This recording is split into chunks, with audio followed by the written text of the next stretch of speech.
I am sure my brothers and sisters from the media, you have covered us politicians for quite a long time. And you definitely know that as the elections near, we move, and especially politicians have the ability to again rejuvenate and come up with different slogans and such. And from where I start, the issue we are hearing about infrastructure fund and the graduates about it, it's just a preparation of campaign launch. Because we've been there before. I mean, we have had these kind of things. And I want to say that anyone who has the opportunity to be in government, a sitting government has no luxury in promises and has no luxury in giving grandiose plans. The precise reason a sitting government is given that position is not to keep on promising. They have the responsibility to keep on informing Kenyans on what they are doing, not what they intend to do. Because output is measured by what has already happened. Output is not measured by what by the amount of promises. And as we talk about the grand plans, now we are talking about trillions of funds. You know, it reminds me like what I said the other day when you were here, that a man in the house goes and calls their family for a meeting in the evening, and they go and sell to them an agenda of going to the moon. And to make it very real, they actually almost dressed in the astronaut's attire. But unfortunately, the people you are telling to go to the moon, some of them that evening, they haven't eaten, and some already have leaking roofs. So you sell to them a gratuitous idea, possibly for them to also forget the small problems they are going through, like the leaking roof, and of course, like having not eaten for several days. But unfortunately, even after selling that idea, after a day or two, they'll still remind you that even if you're going there, we haven't eaten, and our roofs are leaking. And I see that as Kenya in the current scenario, that we may come and sell grandiose ideas, and the government is coming to sell grandiose ideas so that Kenyans can lose track of the essentials. Because tell me, we sell a trillion shillings idea, yet our basics are declining. How do you tell Kenyans about $1 trillion plans or $1 trillion shillings plans when capitation is being cut? Essential social investment like education, and especially in capitation, is being reduced, and at the same time you are selling $1 trillion shillings plans. We sell about $1 trillion shillings plans and funds when a small thing like confirming 20,000 JSS teachers is still not being done. And those are the basics that the country must not lose track of, so that we don't get lost in political messaging of grandiose trillion funds, and then we lose the essentials that put the Kenyan economy and its fabric in its strength. The other thing I would request, because Kenya is gearing up to launching $1 trillion funds now, the preamble of that should be first to inform Kenyans that the government has borrowed close to 4 trillion shillings in the 3 years and 2 months it has been around.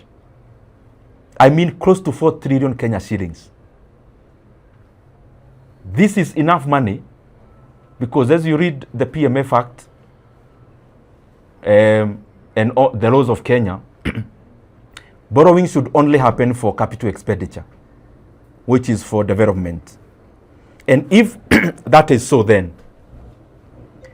Kenya has borrowed 4 trillion shillings in the last barely 3 years and 2 months. So that is enough money. And I want you to hear this. 4 trillion Kenya shillings is the money we have borrowed as a country. Close to 4 trillion in the last 3 years and 2 months. And 4 trillion shillings is the one we have borrowed, as I keep saying, in the official book of loans. There are other debts on the side which are borrowed illegally. So 4 trillion shillings, before we talk about the launching of trillion shillings fund, I would request those who are in government to come first and face Kenyans and tell them what the government has done with the 4 trillion Kenya shillings that Kenya has borrowed in the last 3 years and 2 months. And to put it into context, 4 trillion Kenya shillings borrowed in the last, or close to 4 trillion borrowed in the recent past. That is enough money to have made education free, basic education free. We actually need only a top-up for the entire 3 years that has been there. We only could have needed only 100 billion to make education totally free in terms of basic education. The money we have borrowed is enough to have made education in the tertiary institutions free for all the over 500 undergraduates in our universities, both in public and private.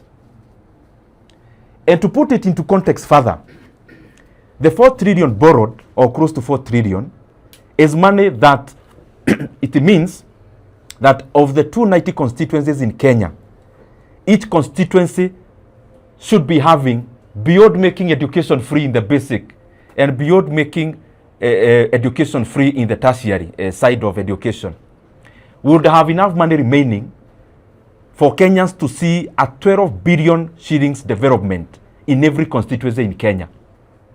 All the 290 constituencies. The close to 4 trillion you have borrowed, besides having been made it possible for basic education to be free and tertiary education to be free, every constituency would have been seeing 12 billion worth of development projects not being launched, but finished and completed. What are we talking about over 12 billion shillings? Every constituency in Kenya should be having a 100 kilometer of tarmac from the money we have borrowed in the last 3 years and 2 months alone. To highway standards, actually at 70 million per kilometer. Every constituency of all the 290 constituencies should be having a 100 kilometer road highway project being seen by the people who pay taxes. Every constituency should be having a 1 billion worth of a water project. Every constituency should be having a 1 billion worth of an irrigation project. Every constituency should be having over 200 schemes of rural electrification in the only money we have borrowed. So my question today is this. We are coming to launch a trillion fund in Kenya today, or we are planning to do that.